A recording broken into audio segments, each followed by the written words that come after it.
Ava White byla 12letá holka, která milovala fotky, tanec a ten pocit, když je středem smíchu celé party. Ten večer šla do města podívat se na rozsvícení vánočních světel. Nic víc. Jen světla, kamarádky a předvánoční nálada. Jenže ještě než se lampy v Liverpoolu naplno rozzářily, stalo se něco, co nemělo přijít. Jedna hádka, která měla skončit banálně. Jeden kluk, který neunesl vlastní aroganci, a jeden okamžik, po kterém už nic nebylo jako dřív. Dnes vás vezmu do jejího posledního večera. Uvidíte, jak rychle se může obyčejná chvíle změnit v něco, co otřese celým městem. A pro se jméno Ava White stalo varováním, které si Liverpool nese dodnes. Zůstaňte až do konce, protože to, co začalo nevinnou prosbou, skončilo něčím, co nikdo nedokázal zastavit. Jmenovala se Ava White, narodila se 23. ledna 2009. Máma jí vždycky říkala, že je tvrdošejná. A ano, Ava byla. Nikdy neplakala, opravdu. Nechtěla nikoho otravovat, neuměla si stěžovat. Byla jednoduše nějakým způsobem nepřemožitelná. Alespoň tak to viděla její sestřenice. Milovala ten pocit, že jí duší každé party.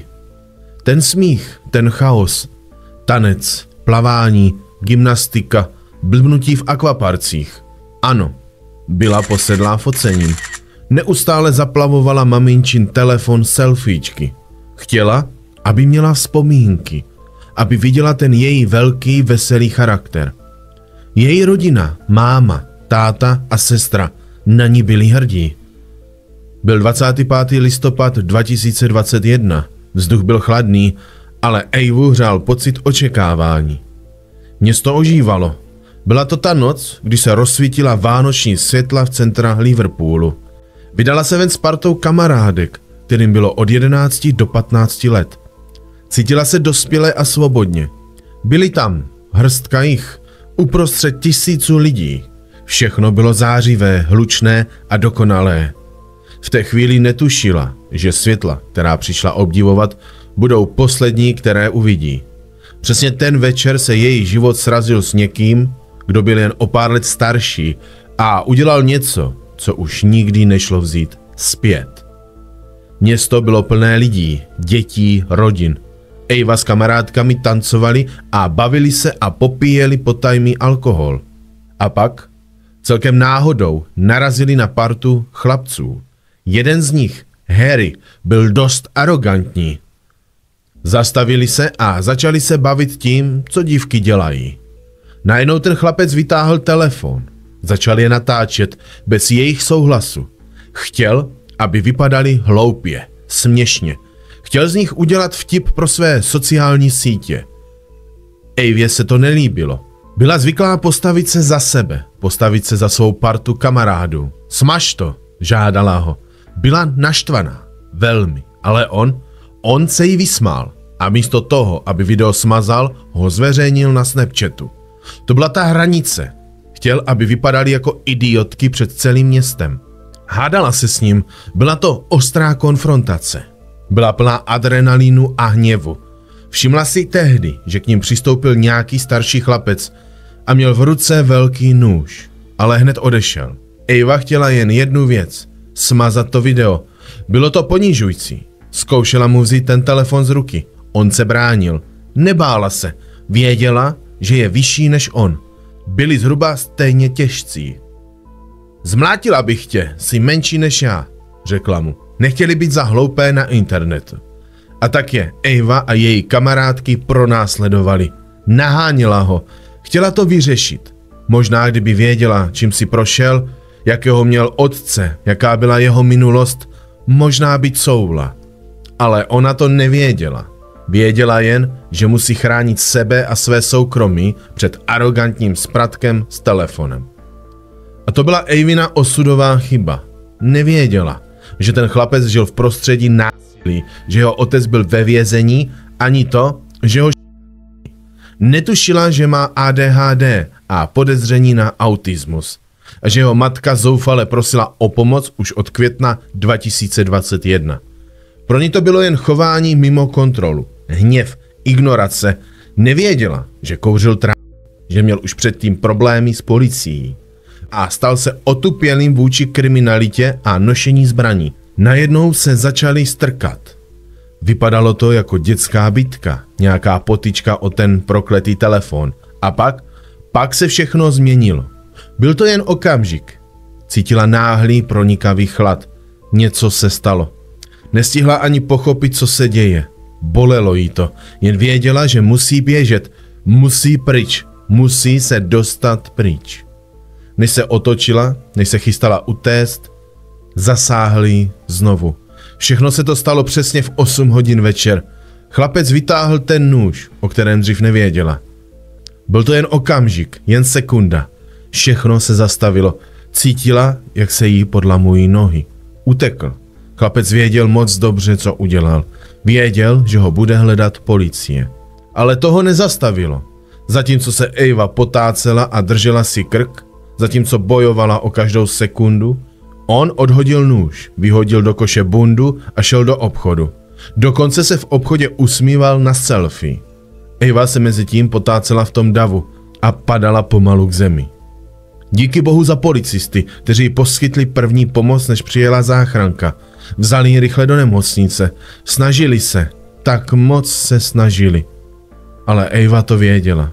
Cítila, že její čas vypršel. Její 15letá kamarádka ji viděla, jak padá. Vzpomínala si, co Eva řekla, ačkoliv byl ten výkřik jen tichý šepot. Neopouštěj mě.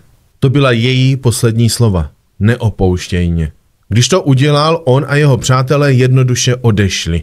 Odešli pryč, jako by se nic nestalo. Policie prosila lidi, aby se přihlásili, aby jim dali záznamy z mobilů. Evin případ otřásl celým Liverpoolem. Její škola Notre Dame vyjádřila šok. Kamarádka, která byla za rohem, slyšela jen její křik. To byly ty chvíle, než se zhroutila. Policii se nakonec podařilo chlapce dopadnout. Byl stále arrogantní, popíral to, lhal. Potom změnil svou výpověď na sebeobranu. Sebeobrana? Eva nebyla ozbrojená. Křičela na něj, ano. Hádali se, ano. Ale on na ní vytáhl a bylo jí pouhých 12 let. A to je přesně to, co se nemělo stát. Její smrt se dotkla všech. Probudila strach v matkách, které se bály pustit své děti ven. Chlapec se před soudem pokusil obhajovat sebeobranou. Tvrdil, že ji chtěl jen vystrašit. Evina rodina chtěla, aby bylo jeho jméno zveřejněno. Chtěli, aby nesl plnou zodpovědnost. Soudkyně to chápala. Chápala její rodinu. Ale nakonec se rozhodla pro to, co považovala za jeho ochranu. Ponechala ho anonymního.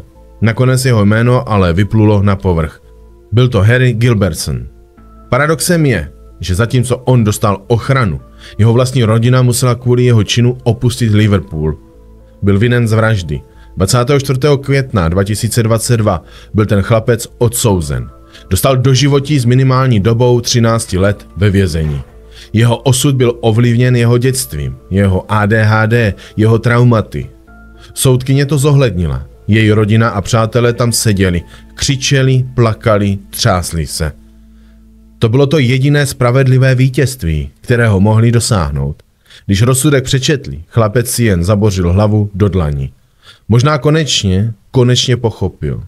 Tento případ měl zničující dopad, především na její rodinu, ale také na děti, které to viděli, které svědčili o tom, jak jejich kamarádka leží na zemi po hádce o hloupé video. Její rodina a přátelé na její 13. narozeniny zorganizovali speciální vypouštění balónků a 25.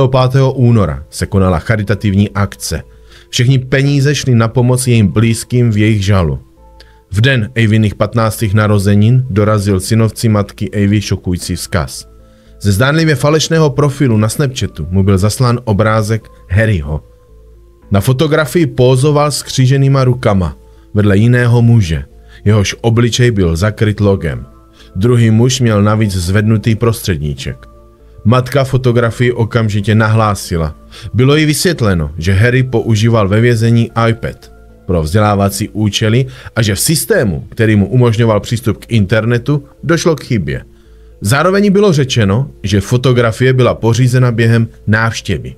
Dále jí sdělili, že Harrymu byl přečten zákon o výtržnictví, ale formálně potrestán nebyl.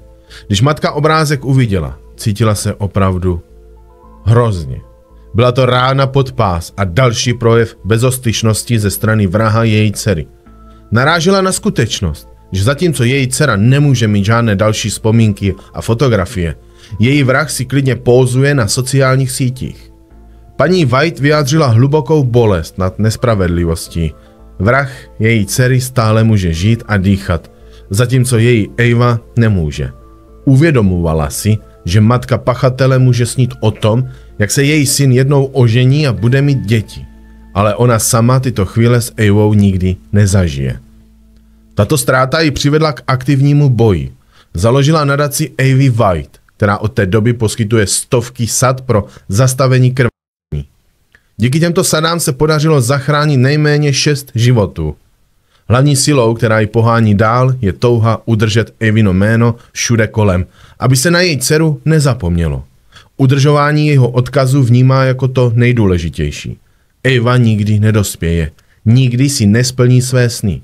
Zůstane navždy ten šok, který otřásl městem, protože si jeden chlapec myslel, že je velký, když nosí sebou zbraň. Ať její jméno neznamená jen oběť, ať znamená varování, ať je její příběh svědectví o tom, jak zbytečná a definitivní je násilná smrt. Co si o tom myslíte? Myslíte si, že dnešní doba nadržuje kriminálníkům? Napište mi váš komentář. A nezapomeňte se podívat i na ostatní videa.